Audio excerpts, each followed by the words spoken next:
કાલે એક મુખ્ય વાત લીધી હતી કે ચેતનમાં જે કર્મનો અને ફળનો તેના ફળ તથા તે ફળ આપવાનો સંબંધ જે માને છે તેવો મૂર્ખ છે. કેમ કે જીવ અને ઈશ્વર બંનેમાં એક ચેતન ભાગ છે, એ તો એમનો એમ અસંગત રહે છે. આ ભાગની અંદર કર્મનો અને ફળનો સંબંધ થાય છે. તો ઈશ્વર સર્વ કર્મ ફળનો દાતા છે. એક વૃક્ષની અંદર બે પંખી બેઠા, એને નથી કાયા કે નથી છાયા. એક છે પાપુને ભોગવે છે, સુખી દુઃખી થાય છે, અને એક છે એ નથી ભોગવતો. તો એ બંને એ બુદ્ધિ રૂપી વૃક્ષની અંદર બે આભાસ કીધા, જીવ અને ઈશ્વર નહીં, બે પંખી. એક અવિદ્યા અને માયા, આ બે પંખી. અવિદ્યાના કારણે શું થાય છે? આભાસ અંશમાં જે સંક્રમણ થઈ નવો હું ઉભો થયો ને, એની અંદર સુખ દુઃખ ને જન્મ મરણ, તો નવો હું ઉભો થયો છે એ ચેતન અંશ તો એમને એમ રહ્યો છે, આભાસ અંશમાં ઉભો છે. અને અવિદ્યાની શક્તિ બધી આભાસ અંશમાં કામ કરે છે. ઢાકે છે ચેતન ને, પણ કોણ? ચેતન અવિદ્યાનું આશ્રિત ખરી, પણ ચેતનને અવિદ્યા ઢાંકી શકતી નથી. પણ ચેતનની અવિદ્યાની અંદર ઉભો થયેલો બીજો સંક્રમિત હું, એ હું જે બની ગયો ને, એટલે એનો અધ્યાસ થઈ ગયો. જ્યાં સુધી બાદ ના થાય એ બધું, ત્યાં સુધી એ હું છે એ ઓરિજિનલ હું આ છું. આ તો શાંતિથી પકડેલો હું, 5.5 ફૂટનો, કાળો પીળો રાતો ધોળો, આટલી ઉંમરનો, આ બધા અધ્યાસો કર્યા છે. એ બાદ એટલે અહીંયા ઘણી વખત હું કહું કે આ મટવાનો માર્ગ છે. જે હું છે એ બને જ જાય. અવિદ્યાનો હું માયાના આશરો લઈ અને એ જે બન્યો છે અહમ તત્વ પોતે. તો હવે આમાં ડાયરેક્ટ એક વાત કાયમ માટે સમજવાની કે એ અફળ સિદ્ધાંત છે કે ચેતન અબોટ જ છે, આજ સુધી એટલો થયો નથી. તો બધું ક્યાં થયું? આભાસ, ચેતન અને આભાસ. તો આભાસમાં બધું ઉભું થયું છે. એટલે હવે ફળ જીવ અવિનાશી કીધો છે, તો જીવ ફળ ભોગવે છે, જન્મે મરે છે. તો ક્યાં જીવમાં ચેતન છે એટલે અવિનાશી કીધો છે. એ અંશને આભાસ અંશની અંદર વારંવાર જન્મવો, મરવો, અભ્યાસ કરવો, પછી અવિદ્યા તોડવા માટે બાદ કરવાની પ્રક્રિયાઓ જાણવી, બધું જેટલું જે કઈ થાય છે એ આભાસ અંશમાં થાય છે. તો આભાસમાંથી જેટલું જે થાય છે એ જણાય છે. અને જાણે છે કોણ? આભાસ નથી જાણતો. જાણવા પણ ચેતનનું છે. તો જે જણાય એનાથી ચેતન ન હોય. જાણનારો જણાય છે એનાથી નો હોય. એક વાત અહીંયા કરી હતી છેલ્લે કે બ્રહ્મ તત્વ કેવળ એક છે, પણ મૂઢ ભાવે છે ભિન્નતા. એ નોખું ભાવવાનું આભાસમાં બ્રહ્મ તત્વ કેવળ એક છે. પછી ક્યાં જેટલી નિષ્ઠા, બધું બાદ થઈ જાય. બધા પ્રકારના શોકોની નિવૃત્તિ થઈ જાય, અજ્ઞાનોની બધી નિવૃત્તિ થઈ જાય. પરોક્ષ જ્ઞાન પછી અપરોક્ષ જ્ઞાન થઈ જાય. અને આત્યંતિક હર્ષ, એટલે બધી એવી નિષ્ઠા કે બીજું કઈ નરસિંહે કીધું કે જાગીને જોવું તો જગત દિશે નહીં. જે એ જાગવાપણું છે ને, એ જાગવાપણું છે, એમાં કોઈ દાડો ઊંઘ છે જ નહીં. પછી એમાં કોઈ તાકાત, કોઈ અવિદ્યા બેસી શકતી નથી. એ જાગ્યા એમાં. તો શું એટલી નિષ્ઠા કે હું બ્રહ્મ છું, હું બ્રહ્મ છું, હું બ્રહ્મ છું, એવો અભ્યાસ પરિપૂર્ણ થઈ ગયો કે જ્યાં કોઈ સંશય પેદા થઈ શકતો નથી. મારા પરમાનંદ ગુરુદેવ કહે છે કે 500 જન્મારા તમે બધા અભ્યાસો કરશો અલગ અલગ પ્રકારના, પણ જ્યાં સુધી વેદાંતની આ યુક્તિઓ નહીં સમજો યથાર્થ રીતે ત્યાં સુધી પરિપૂર્ણ પોતાની બ્રહ્મ જ્ઞાન થશે નહીં. તો રામકૃષ્ણ પરમહંસને જ્ઞાન નતું થયું?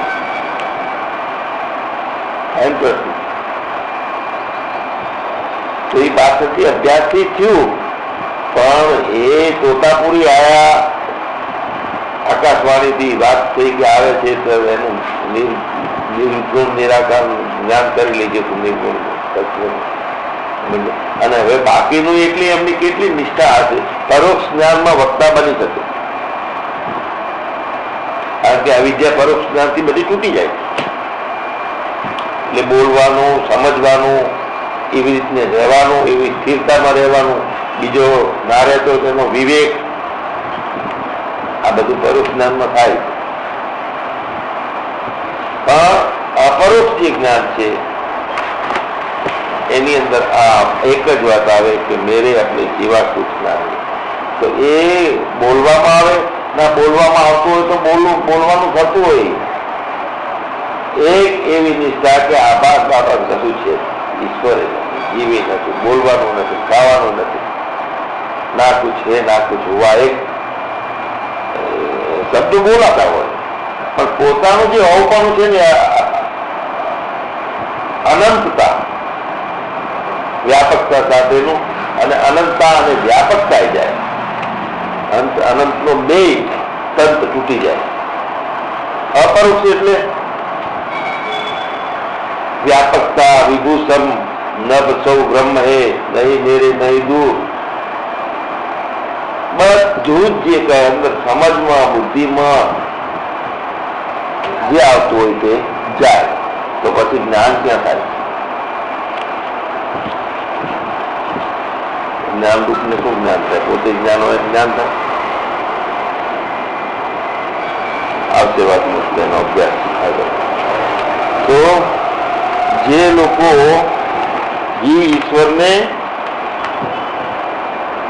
જીવ ચેતનને ઈશ્વર ચેતનથી જુદું માનતા હો, જીવ આભાસને ઈશ્વર આભાસની વાત નથી, જીવ ચેતનને ઈશ્વર ચેતનથી જુદું માનતા હો તો એ શું કહેવાય? મૌઢ અજ્ઞાની. આ બધા તત્વદ્રષ્ટિના ચાલે છે. શરૂઆતમાં જોયું તર્ક દ્રષ્ટિ, અદ્રષ્ટિ અને તત્વદ્રષ્ટિ, તેને દીકરાઓ હતા એક બાપુ. તો એને જીવ અને પરમાત્માની એકતા માનવાથી કર્મ ઉપાસનાનો પ્રતિપાદક ભેદ નિષ્ફળ જશે. તો એવું એનું ઉપરના કથનથી સમાધાન થશે. સમાધાન ક્યાં થાય છે? ચેતન ભાગ તે અભેદ નો અભેદ રહે છે, અને જીવ આભાસ ભાગ છે એનો એટલે તો જીવ કહેવાનો, માયા આભાસમાં છે એટલે તો ઈશ્વર કહેવાનો. ચેતન ભાગ અબોટ નો અબોટ રહે છે. જેમ આપણે રેલવેમાં મેનેજર બની ગયા, બેંકમાં મેનેજર બન્યા કે કલેક્ટર બન્યા, પણ માનો દીકરો તો એનો એકનો એક જ રહ્યો. એ માન્યતા છૂટી કે હું માનો દીકરો છું? ના છૂટું. કલેક્ટર બન્યા હોય, કમિશનર, ગમે એટલી ઉપાધિ આવે, પણ અહીંયા ઉપાધિ કે હું મારી માનો દીકરો છે એ મટવાનું નથી સદા, કે મારો બાપ આ છે એ મટતું નથી. તો એ જે દ્રષ્ટા છે કે ગમે એટલી માથે બીજી ઘણી ઉપાધિ આવે છે, પણ ચેતન અંશને કાંઈ ભેદ કરી શકાતો નથી, નોખો પાડી શકાતો નથી. એટલે ચેતન લક્ષણાથી આપણે જોઈએ તો જીવ અને ઈશ્વર બે નથી. આભાસની રીતે અવિદ્યા આમાં છે, એમાં માયા છે, તો એ આભાસ અંશમાં છે એટલે એની ઉપાધિ લાગી. ચેતન ભાગ અભેદ છે, એટલે બંને પ્રકારની વાત થઈ શકે કે જીવ ઈશ્વર ના બની શકે, જીવ અને ઈશ્વર બ્રહ્મ ના બની શકે. તો કઈ સમજ એમાં લાગશે? સમજવાનું કે આભાસ અંશની વાત થાય છે, જીવને સાથે જોઈન્ટ કરી. અને બીજા શબ્દ એ નીકળે છે કે જીવ છે જ ઈશ્વર છે. જીવ અને ઈશ્વરને બ્રહ્મ નોખા નથી. ત્યાં કયું લગાડવાનું છે? ચેતન. હવે જીવ અને બ્રહ્મના લક્ષ્ય અર્થ છે તે અભેદ છે, જે આપણે અત્યારે વાત કરી. કે છે કે એ શિષ્ય તે જે પ્રશ્નો કર્યા તેના મેં આ ઉત્તર આપ્યા. વૃક્ષમાં બે પક્ષી છે, એમાં એક ભોગવે છે અને બીજો ઈચ્છા રહી છે. હા, તો એ આપણે વાત લઈ લીધી છે, છતાં ફરીથી લઈએ. ચેતન અને આભાસ, તે ચેતન અને આભાસ છે. ચેતન છે તે ઈચ્છા રહી છે અને બીજો ઈચ્છા વાળો છે, એવું કીધું ને. તો એમ મેં તને જણાવ્યું. અને આકાશ અને એના પ્રતિબિંબના પેટે તે ભિન્ન છે, એમ પણ અહીંયા વાત કરવામાં આવી. વળી કર્મ કરનારો અને ફળ આપનારો લોકો છે, એમ પણ. અને તે બુદ્ધિમાં અને માયામાં આભાસ છે. આ બધો ફળ આપનારો છે એ માયામાં આભાસ છે, અને ફળ ભોગવનારો છે એ બુદ્ધિમાં આભાસ છે. બુદ્ધિમાં આભાસ છે એની અંદર અવિદ્યા દાખલ થઈ શકે છે બુદ્ધિના આભાસમાં, અને માયાના આભાસમાં અવિદ્યા દાખલ થઈ શકતી નથી. એને કાઢવું પડે. જીવ અને ઈશ્વરમાં જે ચેતન રૂપ છે તે બિલકુલ ભેદ રહી અને અનુપમ છે. માટે હું બ્રહ્મ છું, હું બ્રહ્મ છું એવો દ્રઢ નિશ્ચય જોઈએ. એટલે કે હું બ્રહ્મ છું એમ જાણવું, અને એમાં હું શબ્દનો અર્થ કયો કરવાનો છે? કુટસ્થ. કુટસ્થ એટલે જીવનો આશ્રય, કે જેના કારણે બોલી શકાય છે.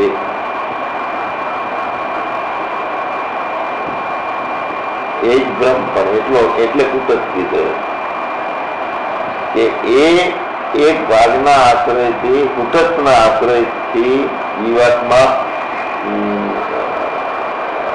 નો પોતે હું શબ્દ, એટલે એ હું નો અર્થ જે છે એ કુટસ્થ થાય છે. વળી બ્રહ્મ શબ્દનો અર્થ પણ સારી રીતે કીધો છે કે મહા આકાશની પેટે. લક્ષ્યાર્થ છે એમ સમજવાનું. જ્યાં સુધી હું બ્રહ્મ છું એવું જાણીશ નહીં ત્યાં સુધી દુઃખ નિવારણ થશે નહીં. ચિંતા, દુઃખી, ભયપણું આ બધું ચાલુ રહેશે. હવે હું બ્રહ્મ છું એ જાણે નહીં ત્યાં સુધી. એનો મતલબ એ કે હું બ્રહ્મ છું એ તો જાણ્યું અને બોલ્યું ક્યારે કહેવાય? અપરોક્ષ અનુભૂતિ હોય તો હું બ્રહ્મ છું.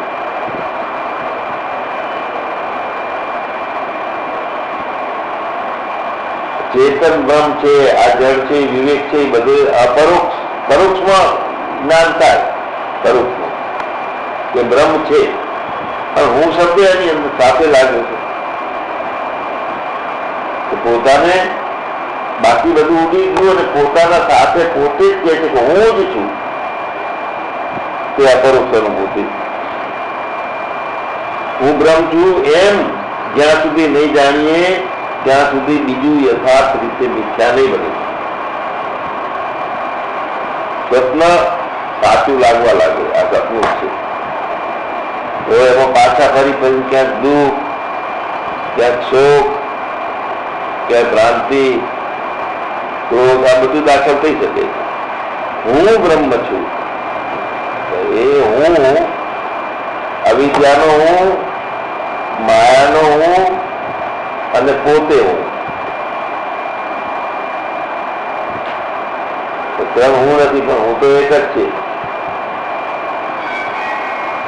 તો જે યથાર્થ રીતે હું બ્રહ્મ છું એ જાણવું, એ અપરોક્ષ હોવું પોતાનું, એ પરમ પ્રાપ્તિ છે.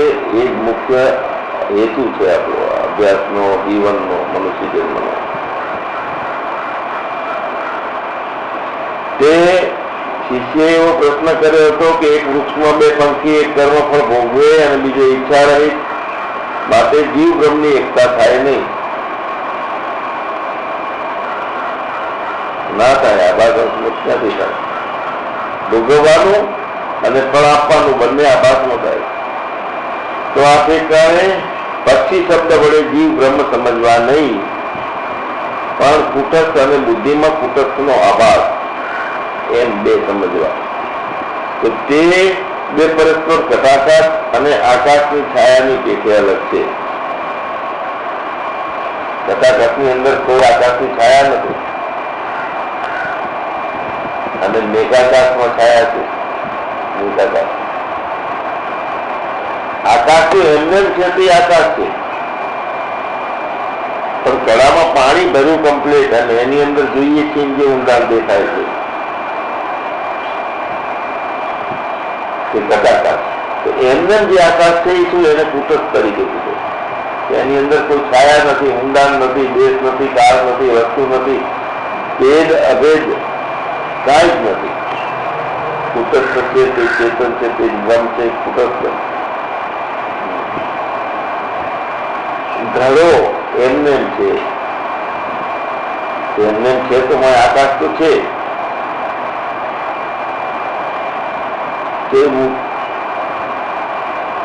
આકાશથી દેખાતું નથી ધડામાં, પણ એમાં પાણી હોય, પાણીના ગુણથી આકાશનું પ્રતિબિંબ અંદર જીવાતું ઊંડા 6 ઇંચનું પાણી ભરેલું હોય, 12 ઇંચનું દેખાય આકાશ, 15 ઇંચનું દેખાય ઊંડું. તો એ આવાસ શરૂઆત એકમાંથી બે તરફ થઈ ગયા. મૂળ પ્રકૃતિ અને ચેતન અભિન્નતા હતી. જેવું એક બહુ શ્યામનું થયું ને તરત એ મૂળ પ્રકૃતિ જે છે બે સિંગાના કાઢીએ પકડી અને આભાસ બન્યો એટલે ચેતન ની સાથે છે ત્યાં સુધી ચેતન જ છે, પણ બે પણ થવાનું થયું પછી કે ચેતન નથી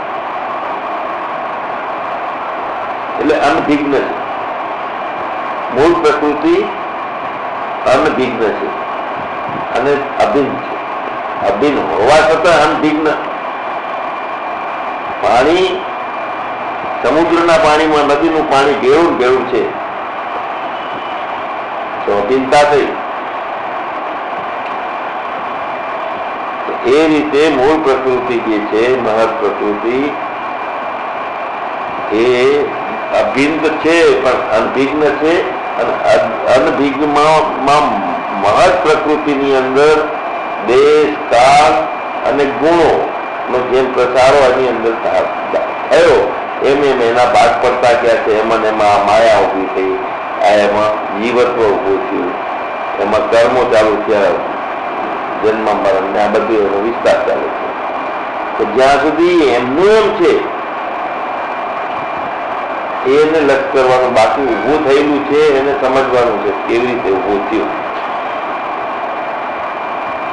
માયાના આભાસ અને એના એક અંશમાં અવિદ્યાનો આભાસ એમાં ને એમાં, તો એમાં ગુણો ભાગ ભજવે છે. ખાલી શુદ્ધ તત્વગુણ એ મૂળ માયાનો આભાસ, રજોગુણ અને તમોગુણની વિશેષતા મૂળ માયાના એક અર્થમાં અવિદ્યા. અવિદ્યામાં રજોગુણ અને તમોગુણનો પ્રભાવ વધારે. તો ફરી ફરીને આપણે કેમ લક્ષ કરીએ છીએ? ચિત્રદીપની અંદર સરસ વાત આવે છે. આપણે સૂક્ષ્મતાના યુક્તિઓ એટલા માટે લઈએ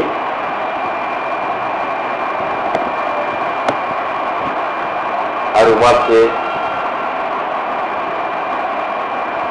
એની અંદર કડકપણું છે, એની અંદર ડિઝાઇનો છે અને આની અંદર મૂળ કપાસી છે. કપાસનું પરિણામ શું થયું? તાણાવાળા. એટલે એ કપાસ છે એ પટ બની ગયો. પટ એ આભાસની શરૂઆત થઈ, મૂળમાંથી આભાસની શરૂઆત થઈ. એના ઉપર ખેલ લાગી, એના ઉપર ડિઝાઇનો લાગી, તો જીવાત્મા અજ્ઞાનથી ડિઝાઇનો નથી પૂરી બધી? ક્યાં પૂરી છે? આશ્રય ક્યાં કયો છે? મૂળ આશ્રય ચિદાભાસ. તો ચિદાભાસ એ આભાસ છે એટલે ચિદાભાસ એનો આશ્રય કેવો પડે છે. બાકી તો બધું ચેતન સિવાય બીજું કાંઈ નથી. તો ચેતનને આશ્રય કેવી રીતે કહેવાનું? પણ તોય મૂળ લક્ષ્ય અર્થમાં ચેતન જ નથી તો બીજું કાંઈ જ નથી. અને ચેતન છે તો બીજું બધું લાગે છે પણ ભ્રાંત છે, બાદ થાય છે. તો હવે અહીંયા દેખાય છે તો કોઈને ડિઝાઇન જ દેખાશે, કોઈને ઓછાળ કોશિકાનું કવર કે નેપકિન જ દેખાશે, કોઈને એની અંદર પટ દેખાશે, આડા ઉભા અને ડાયરેક્ટ સૂત્ર.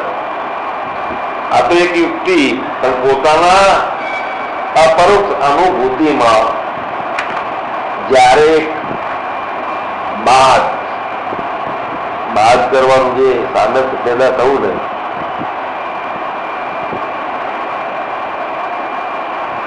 એ થવું જોઈએ.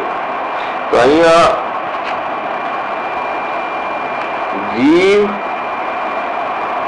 જીવમાં જે આભાસ છે તે કર્મ કરે છે, ઈશ્વરનો આભાસ છે તે ફળ આપે છે.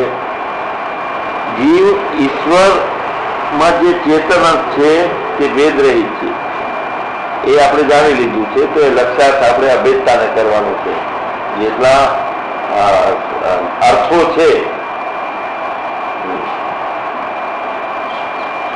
એક શબ્દ છે એનો મુખ્ય એક અર્થ રહેતો હોય, લક્ષ્ય એક રહેતું હોય. તો એ મૂળ એક લક્ષ્ય ઉપર જે આપવાનું છે તો હું બ્રહ્મ છું એવું જ્ઞાન કોને થાય છે? આ મુખ્ય તત્વદર્શી પ્રશ્ન પૂછે છે કે હું બ્રહ્મ છું એવું જ્ઞાન કોને થાય છે?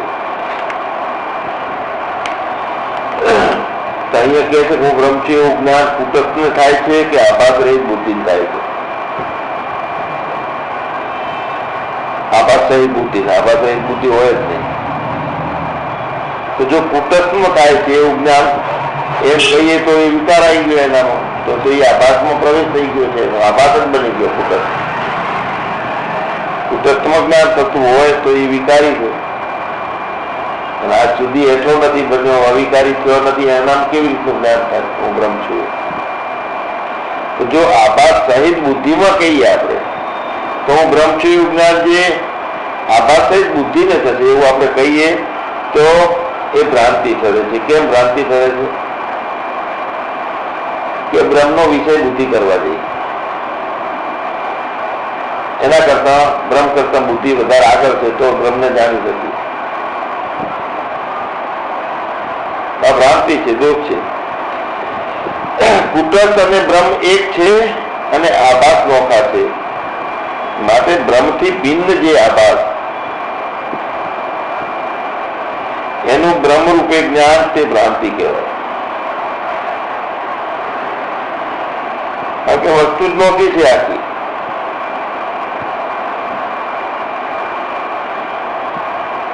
બ્રહ્મથી આભાસ બિલકુલ અલગ જ છે અને એનું એ આભાસ જો એમ કે છે કે હું બ્રહ્મ છું તો બ્રહ્મ રૂપે જ્ઞાન છે તો એ ભ્રાંતિ કહેવાય. સર્પથી નોખી જે દોડી છે એનું સર્પ રૂપે જ્ઞાન એ ભ્રાંતિ જ છે. તો આ રીતે આભાસી બુદ્ધિને હું બ્રહ્મ છું એવું જ્ઞાન થાય તો જ્ઞાન ખરું નથી, યથાર્થ નથી, ભ્રાંતિરૂપ થશે. અને જો કદાચ હું બ્રહ્મ છું એ જ્ઞાનને ભ્રાંતિરૂપ માનીએ તો તે જ્ઞાનથી મિથ્યા જગતની નિવૃત્તિ નહીં થાય. મિથ્યા જગતની નિવૃત્તિ કરવી છે તો હું બ્રહ્મ છું એ વાતને ભ્રાંતિની વાત છે એમ માનશું તો મિથ્યા જગત નહીં બની શકે. સત્યમ જ્ઞાનમ અનંતમ બ્રહ્મ તે પરોક્ષ છે, વ્યાપકતા સાથે પરોક્ષ જ્ઞાન તે પણ.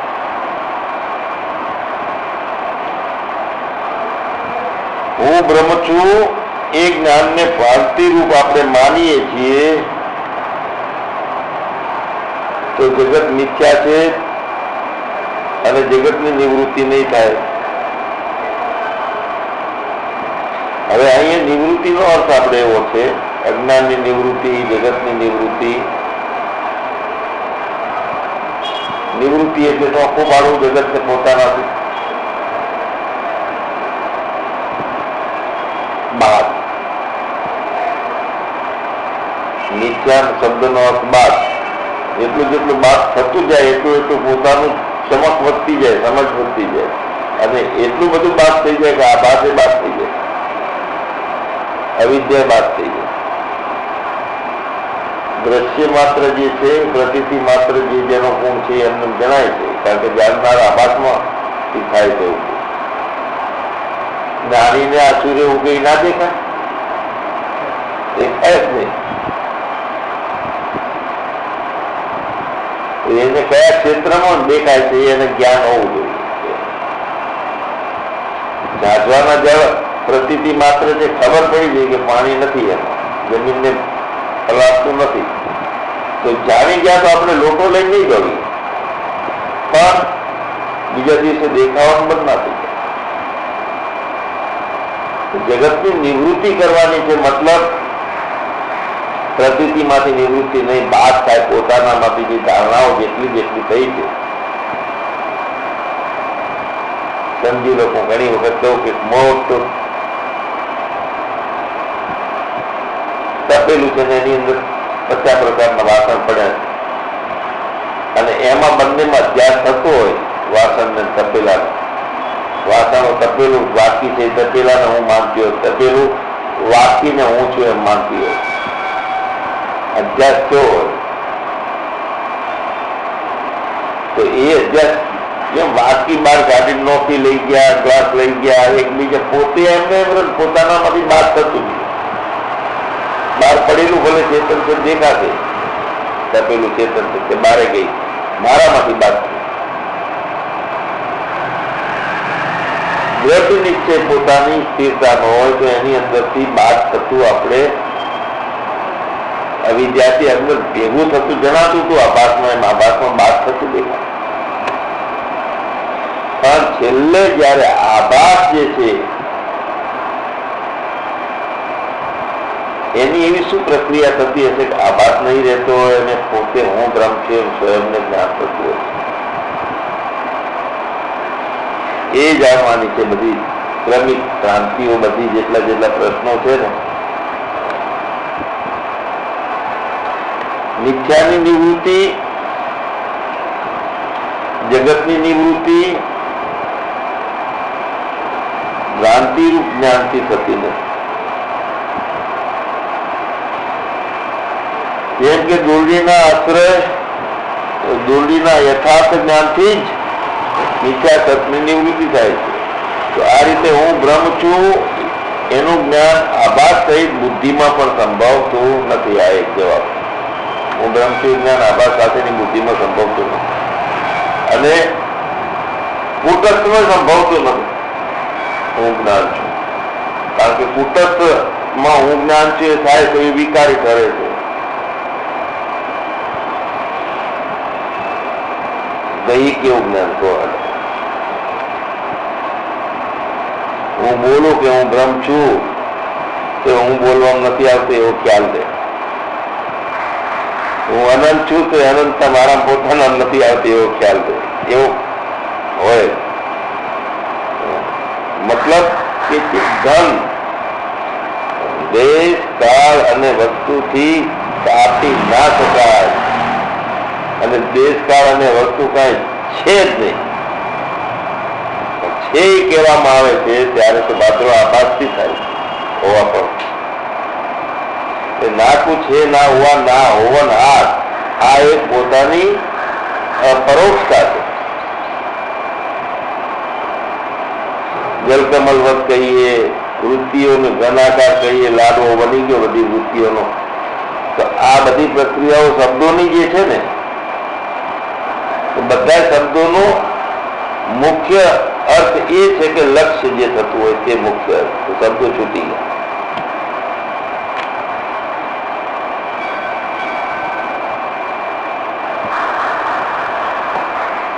તો અહીંયા આભાસની 7 અવસ્થાઓની વાત કરી છે. कहूं अवस्था 7 सुन शिष्य व आभास की नहीं चेतन के साथ तिन्ही ने यह जान ले. आभासनी 7 अवस्थाओं છે તે આપણે જાણી લેવાની છે. આ જાણ્યા પછી આપણી જેટલી શંકાઓ છે એ નિવૃત્ત થઈ જાય તો એ અહીં 7 અવસ્થામાંથી કોઈ પણ અવસ્થા ચેતનની અથવા કુટસ્થની નથી. હું બ્રહ્મ છું એવું જ્ઞાન પણ એ 7માં જ છે. આભાસની 7 અવસ્થાઓ છે તો એ હું બ્રહ્મ છું એનું જે જ્ઞાન છે ને એ આ 7માં છે. આભાસની 7 અવસ્થા એમાં અજ્ઞાન, આવરણ, ભ્રાંતિ, પરોક્ષ જ્ઞાન, અપરોક્ષ જ્ઞાન, શોક નિવૃત્તિ અને આત્યંતિક તૃપ્તિ, આ 7 અવસ્થાઓ. આત્યંતિક તૃપ્તિ છે.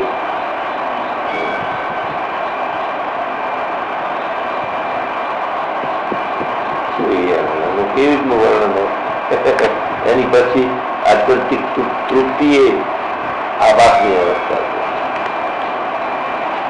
તો હું બ્રહ્મને જાણતો નથી પેલી જે એ છે આભાસની અવસ્થા તે છે કે અજ્ઞાન. અને બ્રહ્મ છે નહીં એનું ભાન થતું નથી કે એ બીજા નંબરની આવડત. હું બ્રહ્મને જાણતો નથી એ અજ્ઞાન છે. બ્રહ્મ છે ખરી, હું જાણતો નથી. અને પેલામાં શું થયું?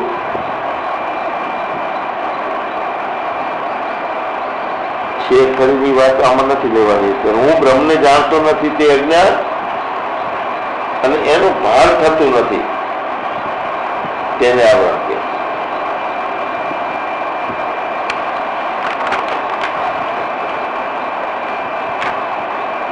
ભાન નથી થતું એટલે મૂળમાં જે ભાન સ્વરૂપ આ કોણ છે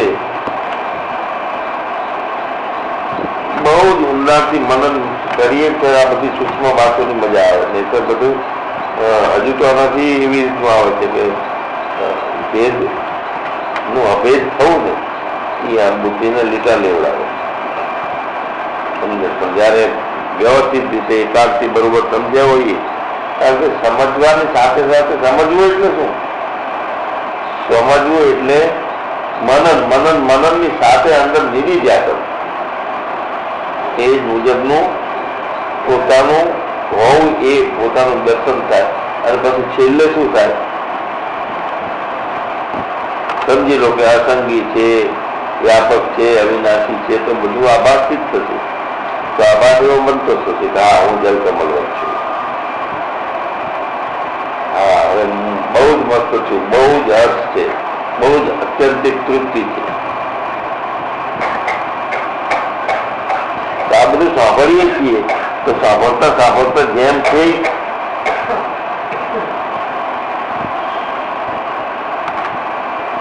એને ના અનુભવાય જેમ છે એ તો છે જ.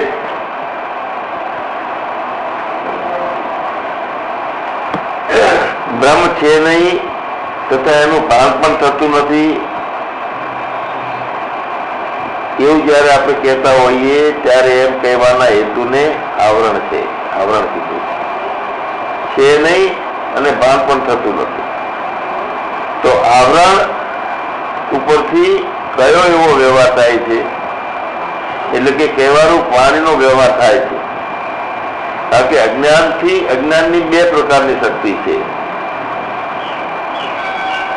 હવે અહીંયા અસત્વાપાદક અને અભાનાપાદક આ 2 પ્રકારની શક્તિ અજ્ઞાનની કીધી છે.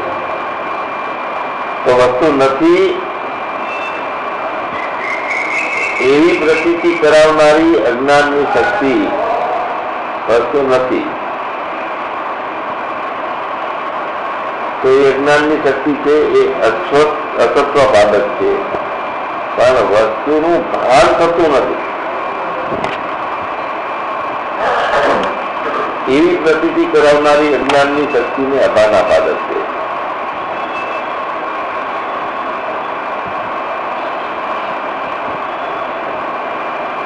હવે જે આવરણ અને વિક્ષેપ શક્તિ જે છે ને, એ મૂળ જે શક્તિઓ છે ને બે, એ મૂળ છે, એની અંતર્ગત આવે છે અસત્વપાદક અને અભાનાપાદક.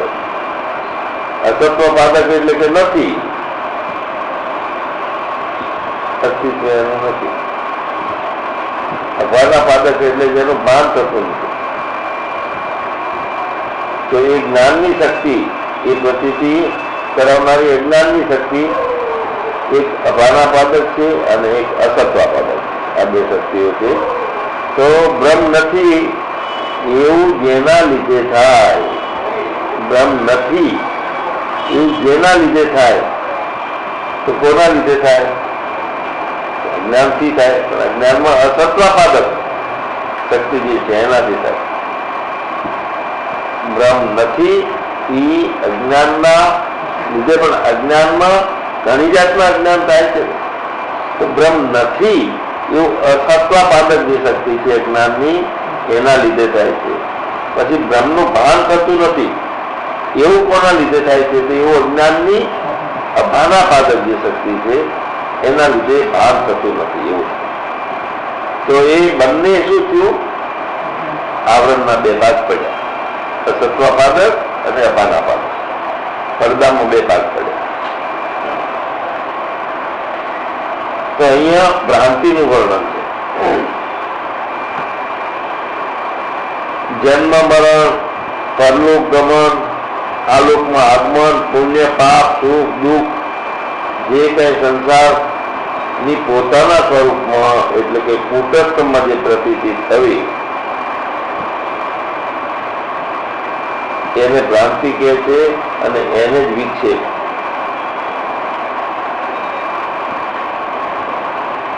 અમુકનો અમુક છે કુટસ્થ, અને છતાં વચ્ચે એક ભૂમિકા એવી આવીને ઉભી રહી કે હું સુખી છું, હું દુઃખી છું. તો મૂળ અવિદ્યા નહીં, અવિદ્યાની બે શક્તિ નોકી પાડો ખબર પડે. એક આવરણ કરે છે, બીજો વિક્ષેપ કરે. વિક્ષેપને આપણે બરોબર સમજીએ અને આવરણની શક્તિને બરોબર સમજીએ તો અવિદ્યાને સારી રીતે સમજી શકાય. સુખ દુઃખ, પાપ પુણ્ય, જવું આપવું, જન્મ મરણ, આ બધું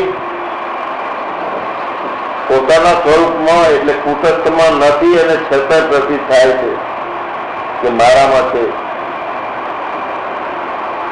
તો એક હું, એમાં બીજો હું ઉભો થયો નવો, એ વિક્ષેપ. એક હું જણાતો નથી તે આવરણ, એક હું ભૂલી ગયો છું તે આવરણ છે. પણ એક હું મટી ગયો ને એના બદલે એવો ને એવો હું જ છું, હું ચેતન છું અને હું બધું જાણું છું, હું સુખી દુઃખી કરું છું, ભેળસેળીઓ થઈ ગયો. મતલબ કે એક પડદો કરે છે અને એક સંક્રમણ કરે છે. સંક્રમણથી ભ્રાંતિ ઉભી થાય છે. જળ ને ચેતનનું ભેગું થવા પણ જે ભાગ છે એ વિક્ષેપ,